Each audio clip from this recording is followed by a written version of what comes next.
In 1979, the body of a woman is found on or under a porch in North Camden, New Jersey. Years later, her skull is found in another residence. Despite these shocking finds, little information is shared about her. This is her story.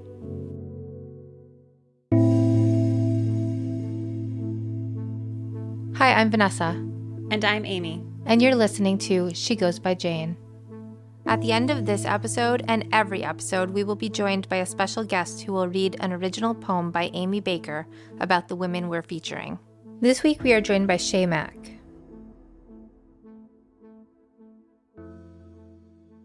Hi, Vanessa. Hi, Amy. Vanessa, there are some stories that we've shared that have been frustrating to work on due to lack of information, and I'm starting off by saying this is one of them. I saw your Facebook post this week. Yeah. Yeah, there's not much information. No, there isn't. I will say I got some spoilers for this one. I won't talk about them yet, but they're a little bone-chilling. Well, yeah, so... I mean, all of these cases are. But, this one seems... The information you have is particularly gruesome. It is. I mean, that was, the distilled main facts of it. And those are really kind of, I think, most of the story. So, yeah. Yeah. And, we think that telling these stories, the stories where there isn't a lot of information, is important specifically because there isn't a lot of information. Right. And we're just really hoping that this sort of helps further interest and further attention on them. Right, because by the looks of things, there should have been a lot more information. Yeah, so what this episode is going to be about is about an unidentified woman who was found in North Camden, New Jersey. And so even though she's in the National Missing and Unidentified Persons System database, thank goodness at least, there's not much about her story. And so this is going to be a little bit about why there isn't much about her story, kind of like the ecosystem and kind of things that were happening. We did reach out for case file information about her, and we were told they didn't have anything on her case. So yeah, you were saying there was not even a newspaper article. There are a very few small articles about her. But it was really weird to come across oh, there's no file on her, but she has a nameless profile, so how'd you get one without the other? Exactly. Okay. We did not get any information. Okay. So little news coverage. And if you've been listening to us for a while, this is likely deeply connected to the fact that she's a Black woman and that also she was thought to have been homeless, which we'll talk a little bit more about. But we just talked about another unidentified Black woman who may have, in my estimation, been unhoused and how that detail plays a role in unidentified persons cases. So I encourage you to go and listen to that one as well. But for this one, we also have to know a little bit about where it took place to kind of understand what was happening at the time. And so the other night at dinner, I sat my family down and I was like, let's have a history lesson about North Camden, New Jersey.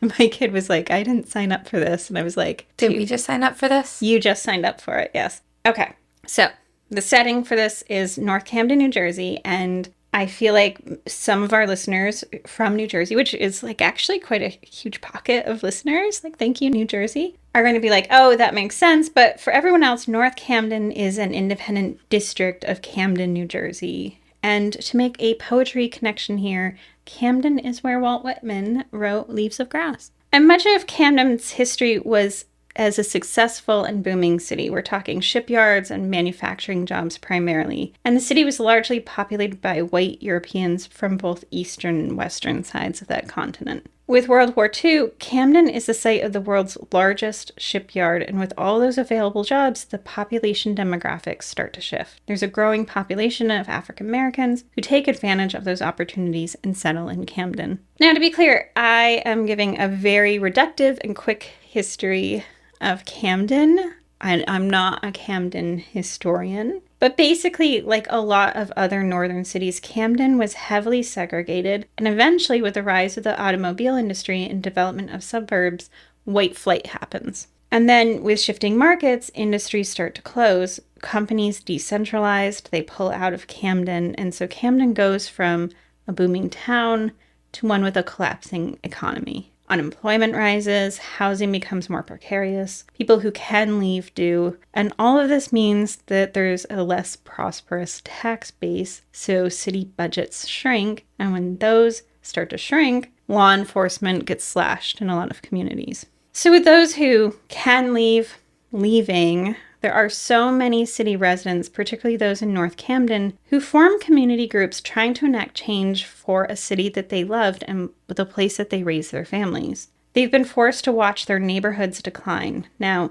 most people would say that the decline started in the 1980s, but in North Camden at least, you see these community groups in the 1970s as well. They're hosting meetings, they're going to meetings with the mayor, they're meeting with public works, trying to get change in their neighborhoods. And what they're specifically asking for is the rehabilitation of housing in North Camden, more recreation opportunities and facilities for their children, and better police services. Even then in the 1970s, they can see that more is being invested in other areas of the city, and that leaves their neighborhoods neglected. In 1979, the president of one of the neighborhood groups cited that the city only proposed to spend $275,000 on their neighborhood, and he wanted that figure closer to $1.1 million in the next fiscal year. Part of this ask was to take care of abandoned properties in North Camden.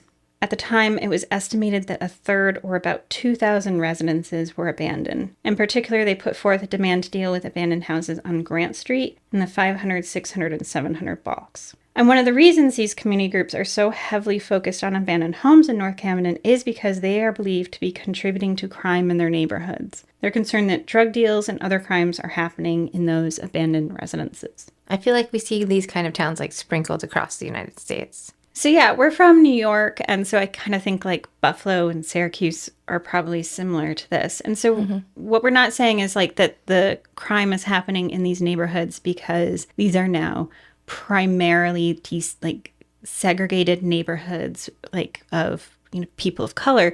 But what is happening is those crime rates are increasing because basically the city has abandoned those neighborhoods. There's just less funding and a lot more of like you were saying, like these abandoned houses and places where people could get into trouble if they wanted to.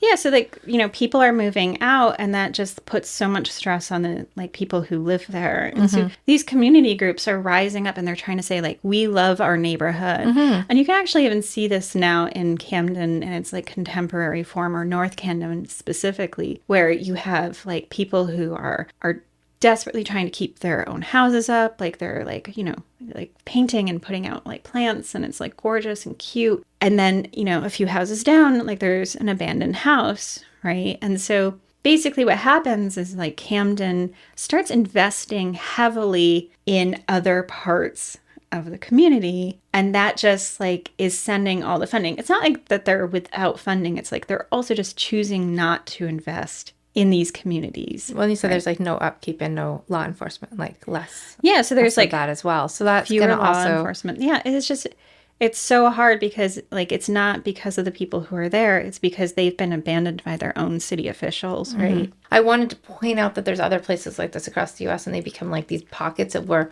people are not surprised when crime happens there, but then it ends up putting almost a bad light on the certain people that are there and trying to maintain their lives, but they can't because their house might be beautiful and well maintained, but the abandoned house 2 doors down has become a place of crime that nobody is regulating or watching out for. So then eventually they're going to sell their house, move out for almost nothing, move out, and then that whole street is going to go down even worse, right? So it's it goes down to cities, but also goes down to these little pockets, and even to a point certain streets, even streets here, Yeah. There's certain areas where if somebody's oh, a crime happened, we're oh, okay. Okay. So it's that kind of thing, but it's not because the population is any different. It's those places get forgotten. And so this all brings us, this is kind of what's happening. You've got these families who are desperately clinging to and trying to hope that this community turns around. They're asking city officials,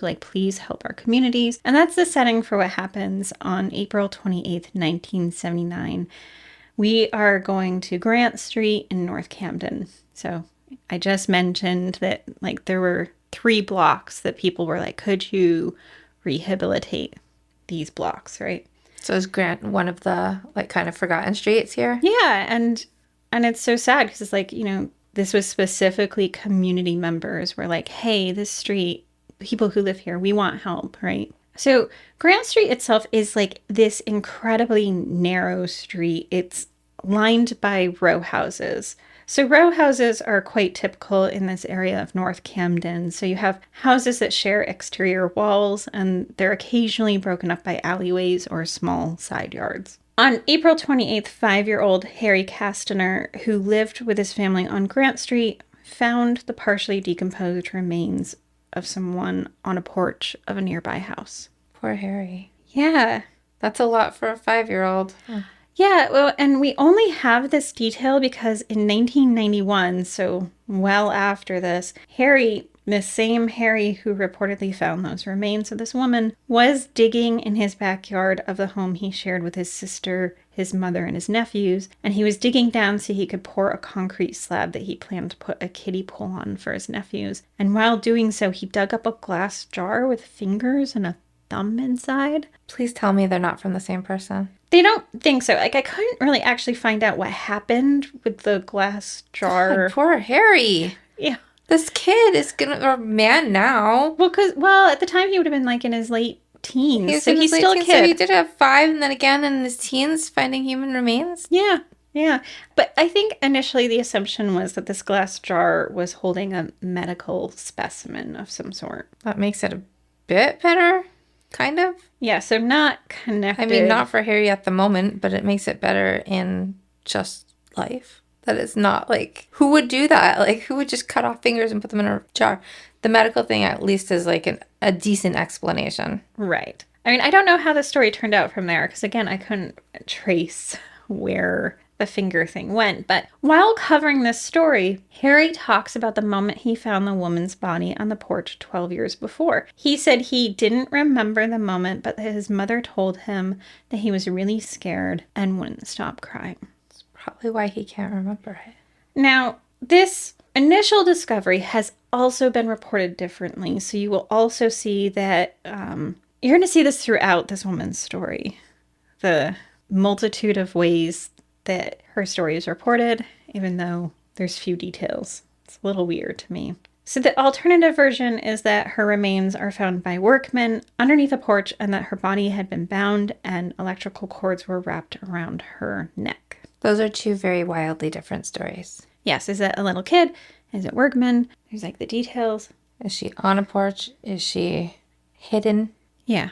Is she bound? Is she not bound? Like, it's so vastly different. The next month, there's a brief mention of her in the newspaper. So she's found in April. This article comes out in May. In it, the Camden County prosecutor and the city police were asking the public for assistance in identifying her. In this initial description, they described her as being Hispanic or Black and between the ages of 19 and 20. They said that she was between 5'1" and 5'5", and that she was wearing tan bell-bottom pants, although they used the word slacks. I don't know. Is that a New Jersey thing? a lot of people say slacks. Do they not? What?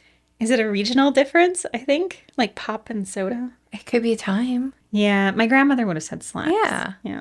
And they say that she was wearing a top, it was red or maroon, and that she was wearing a thin metal bracelet with a tension closure on her left wrist, and was also wearing bikini underpants. At the time, they didn't list her cause of death, but they did say that it was a homicide. I was going to ask about the house. Like, do we know whose house it is? And is it one of the abandoned ones or?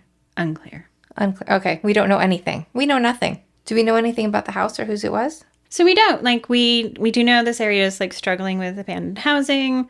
Whether or not this was or not, I'm not sure. We don't know. Okay. We just know that it was in the 400 block of Grant Street. Now, if you're like me, you may be wondering how on a narrow street with row houses and front porches that look directly onto other front porches, how it's possible that this would have gone unnoticed. We have to go back to what those community groups were desperately trying to get local officials to recognize. Christine Bosworth, who was a member of one of the groups, said that in her neighborhood of North Camden, there was a significant decrease in law enforcement presence. She said that for 2 years, foot patrols had stopped entirely, and it wasn't until 2 weeks before her interview with a local paper that they'd started up again. And even then, it was only in the afternoons. And to be clear, the entire community was feeling the effects of this, but Grant Street in particular was facing a dramatic increase in crime. The summer before, there'd been an arrest of some men in what was described as a major heroin supply ring, and someone must have snitched on others because it spread to 12 arrests by the time it was done. The initial bust happened at a pool hall on Grant Street. Also, 3 years before that, a man burned down his own home on Grant Street with someone inside purposefully killing him. And then on the 700 block of Grant Street, you have a man who murdered his cousin after the two got into an altercation on their front porch, and the young man's body was later found in an alleyway nearby. So you already have what are some significant and heartbreaking crimes happening already in the years leading up to her body being found. And the community members who are desperately trying to hold on to their neighborhoods. And so that must have been like heartbreaking on so many levels for them because they'd been begging for more police coverage, right?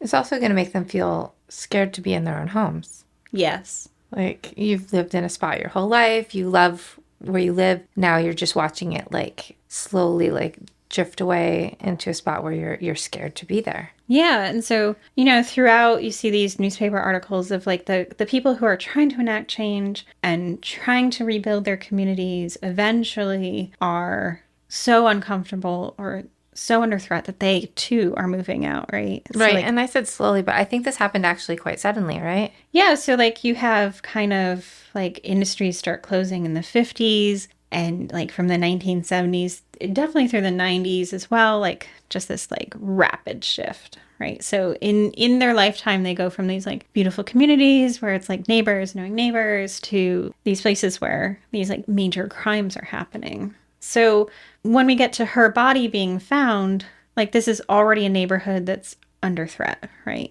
Right.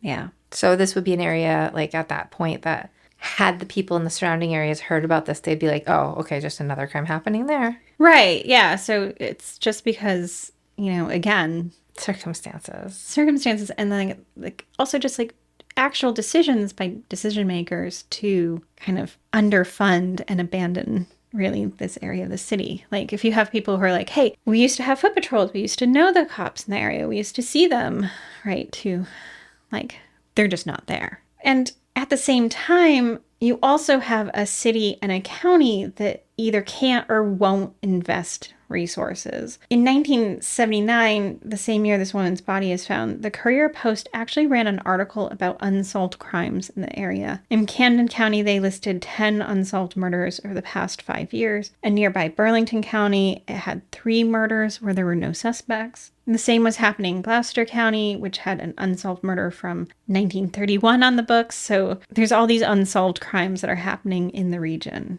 And that's not just murders. There were also unsolved disappearances as well. Like Margaret Fox, who was 14 and disappeared when she left home to go on a babysitting interview. Vanessa, before we began, I sat down and I showed you my giant 2025 spreadsheet. Yes.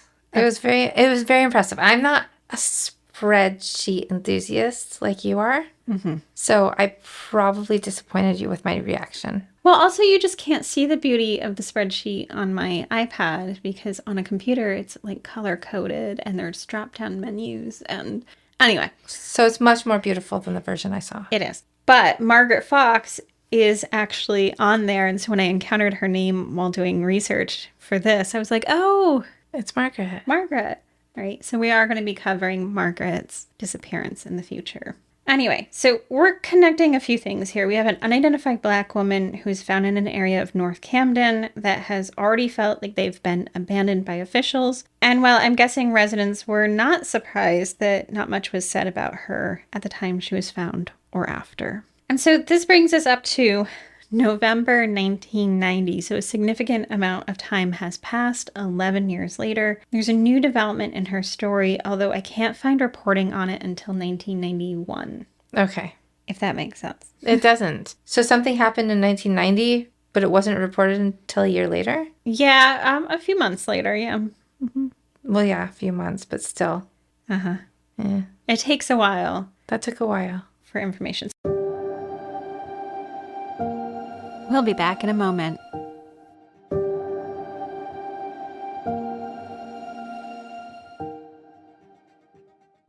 So the new development is that in November 1990, men are working on cleaning out a basement of rubble and debris and found her skull. Whose skull? The woman's skull. You said it was a woman's body, but you didn't say it was a woman's body.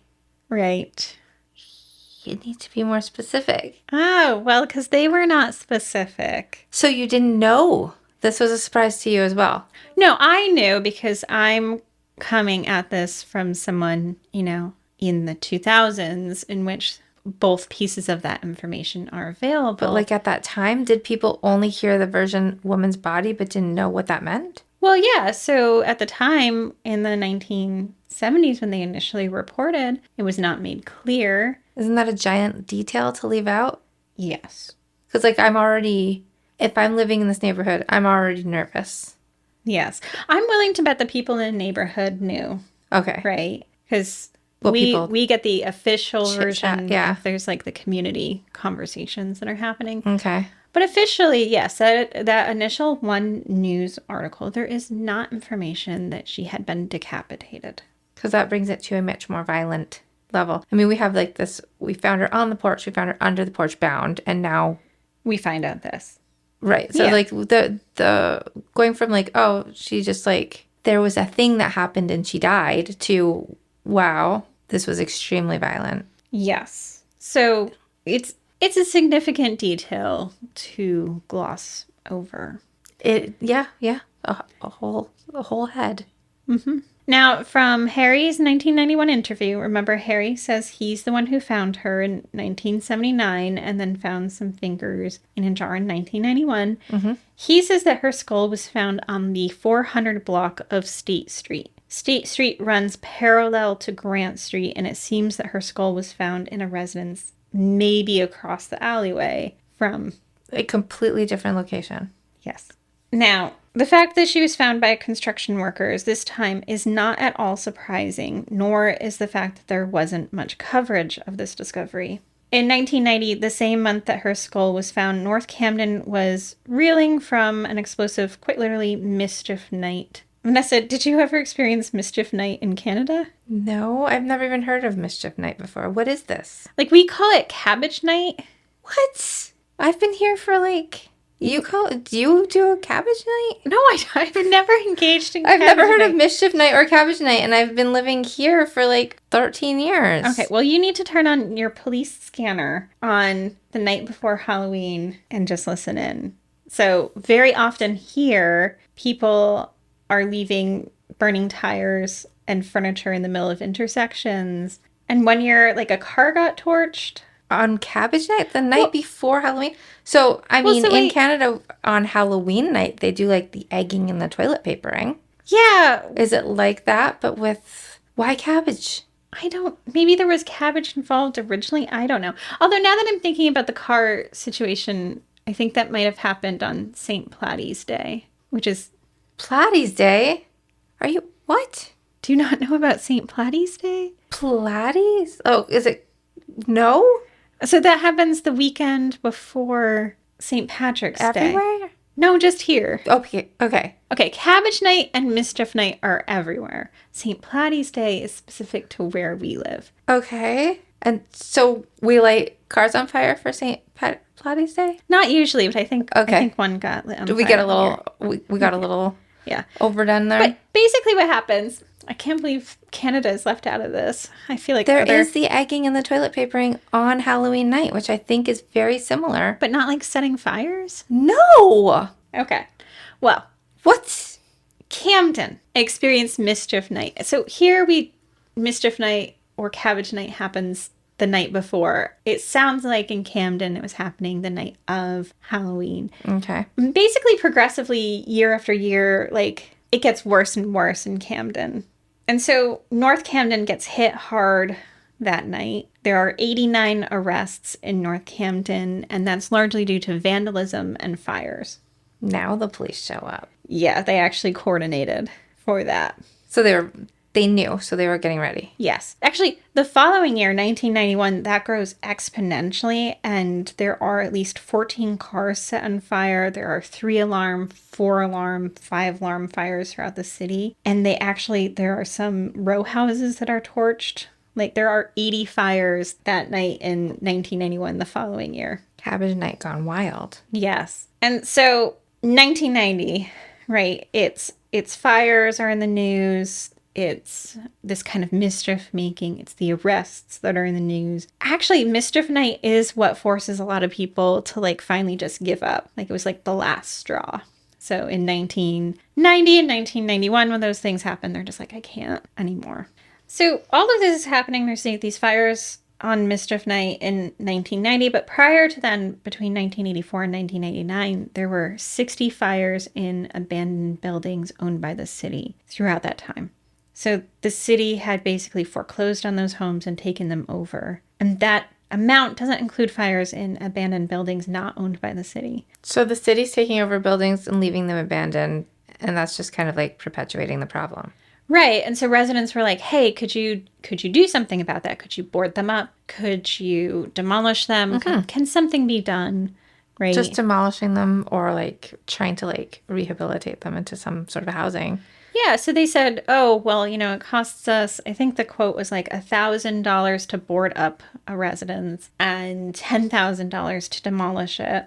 And the city basically didn't even want to invest that much. They're like, oh, that's the cost. It's going to take us a while to work on this problem. We acknowledge that there's a problem, but like the funds just aren't there. So you'll have to wait. And the community is like, we've been waiting long enough. Right. Seems like the abandoned places are the places that these problems are happening. So yeah, so that's what the residents like, say. Like, they're like, hey, like you're not giving us places for our children to play.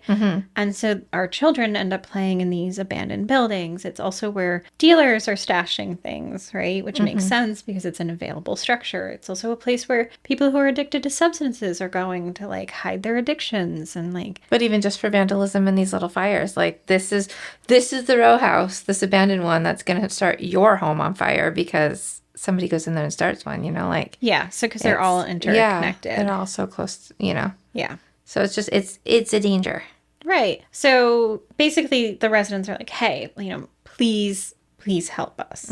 Now, this is a lot different than like the broken windows policing, which is, for clarity, is like a system that we've acknowledged like doesn't work. But like, what the residents are saying is like, what we want is our neighborhood to have funding and care. They said the city was spending $52 million on waterfront development while their neighborhoods were falling down around them, and the city was not investing in them. Now, I just have Harry's word that this woman's skull was found on the 400 block of State Street, but that makes sense. The North Camden Land Trust, which was a private nonprofit group, was actually renovating 5 houses into 10 cooperative apartments. Those included 401, 407, and 411 through 415. These were designed to be apartments for low or moderate income individuals, and work began on those houses in November 1990. That lines up with the time frame the woman's skull was found. This section of housing was once known as Lawyers Row and was described as former mansions. So the successful renovation of these buildings into apartments was likely seen as a critical step forward in creating change for this area of North Camden. And that brings me back to this woman. Despite her skull having been found in November 1990, once again, there is not, from my research, immediate news coverage of this. A news story doesn't appear until the following year, March 26, 1991. This is when the Camden County prosecutor brings reporters into his office to reveal a clay reconstruction of the woman's face. At this event, we learn that yes, her body had been found decapitated in 1979 and that her skull was found in November 1990. This is also where we learn that her body parts were found in separate residences across a common alley. The prosecutor revealed that the medical examiner estimated that she had been dead for 6 months by the time her torso was found. So this would have placed her time of death somewhere around November 1978. That makes the porch thing not seem to make sense unless someone put her there after. Yeah, so the under the porch makes a little more sense in this case. Right. But then, like, how does Harry come in? It's all very confusing. It is. But Harry himself doesn't have a recollection either from trauma or because maybe he wasn't the one who found it. I don't know. So he just has his mom said.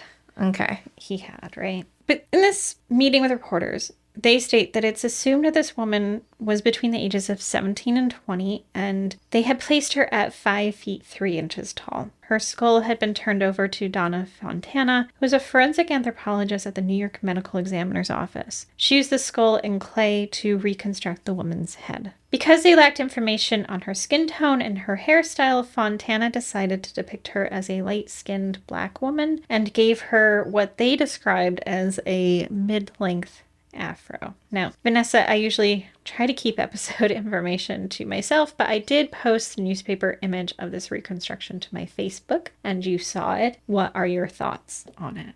I think effort was put in, but like a lot of other reconstructions we've seen, it didn't look like any human I've ever seen. Yeah, there's always something like weird to me about those. There is. Yeah. It's like the idea of what you think a human would look like if you've never seen a human before.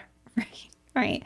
I mean, the other thing is, like, I can see the humanness of it personally, but, like, she does not read to me as, like, a 17 to 20-year-old. No, but also have you ever, like, we see a lot of faces and a lot of different faces, but I've never seen a face like that. That's true. Good. Solid point, right? Now, during this session with reporters, they also displayed her clothing. Her bell bottoms were there. They were a dark brown and a size 7, and there was a Sears label on them. They also had her top there. Now, this has been described as both a bathing suit and a bodysuit by the brand Jacques Moret. I'm going to go with bodysuit over bathing suit just because she was also wearing underwear. Or there's another option, which is Jacques Moret still exists as the Moret Group, and they own things like Danskin and Jockey, and they do make leotards today, so I'll throw that in as an option as well. Now, this top, be it a bathing suit, a bodysuit, or a leotard, is described as being orange in color.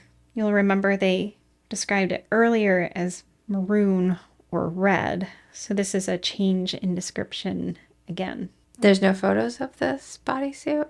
I've not seen photos of the bodysuit. So no one will ever know the color. Yeah, is it maroon? Is it red? Is it orange? Right, maroon to orange is kind of a jump. Yeah, so in her NamUs profile, it says orange, but the initial report said maroon or red. So, if we go by the NamUs profile, we would say orange. The most accurate. But I'm just opening it up to the possibility, if anyone's trying to remember encountering this woman, like maybe maroon, maybe red, right? Mm-hmm. I mean, maybe, like, is it a leotard? Was she a dancer? Is it a bathing suit? Was she, out bathing, swimming somewhere before? Now, if you're wondering how can they conclusively link her body to the skull that was found, they said the medical investigator said that the body parts matched.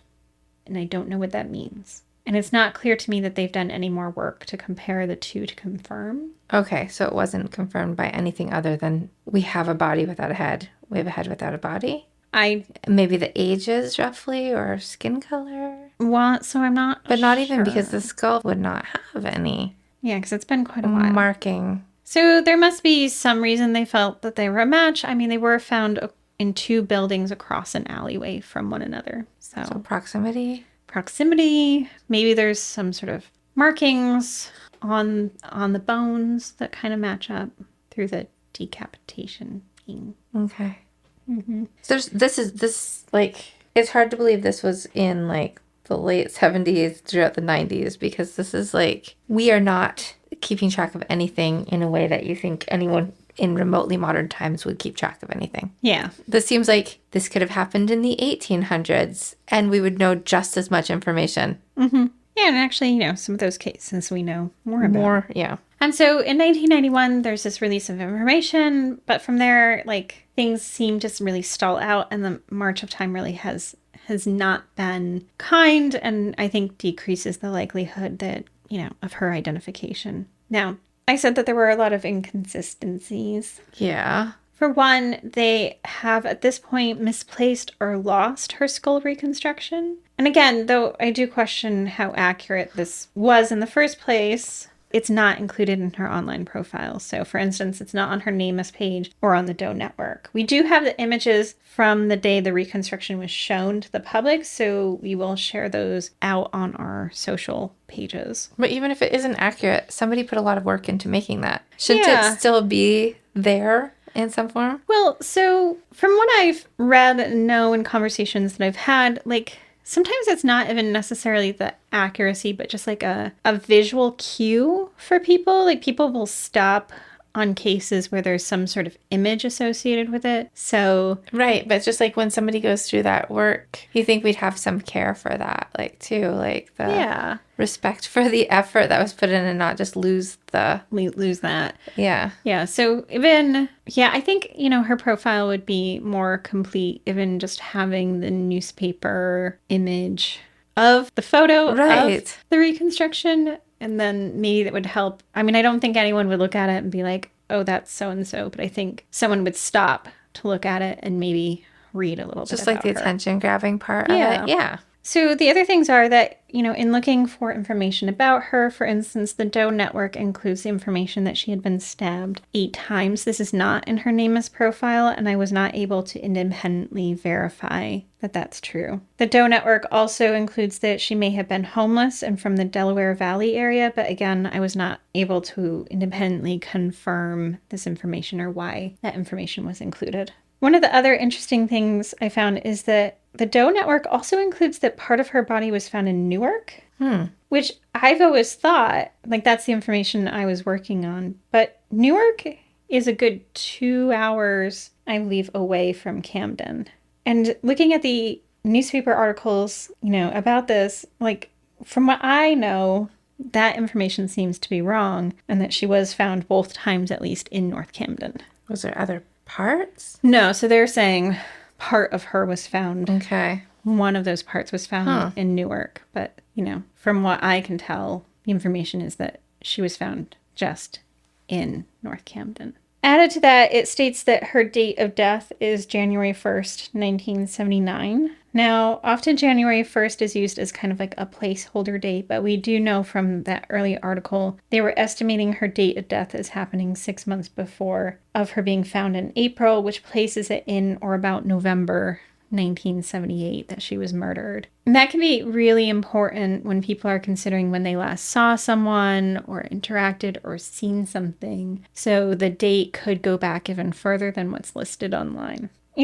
I always wonder, what are the chances of identifying someone? What are they? But this is not a case that gives me much hope. We have a woman who at the very discovery of wasn't covered widely in news outlets. And she was really overshadowed by these other community concerns and needs. And there's been such little interest in her case that I hope that our podcast is our own way of shining light on her case and saying that she mattered. And saying that someone out there is missing her, and maybe this could be a chance for someone to put some pieces together in terms of identifying her. We are now going to listen to Amy's poem, Blood Relics, read by Shay Mack. Classically trained, Shay is an actress, director, and acting coach based in Atlanta, Georgia. She received a BA in theater from Spelman College. Shay is a recurring actress in DC Comics' Doom Patrol. She can also be seen in Ozark, Tell Me Your Secrets, and more. Although she has directed numerous theatrical productions over the years, she made her film and television directorial debut directing the multi-award-winning short, The Virtual Babysitter, as well as the upcoming Season 1 series, Welcome to the Forties. She also coaches and self-tapes actors from all over the world with her company, Audition with Shay Mack. Blood Relics. Unidentified woman discovered April 28, 1979 in Newark, New Jersey, and November 1990 in North Camden, New Jersey. Come to this desperate place where my bones have been separate for so long the notch grooves don't fit. You need alignment to answer why your skull is found beneath the broken wood of a house where strong men flex dark muscles beneath November's worn-out sun. You will find the call of your body is not one of desire, where the splintered ache in your chest is simply the curl of a caterpillar taking root in the hole where your heart once was. I thought I knew how a butterfly becomes something other than a tongue lost in words, but it is not how wings grow from flesh.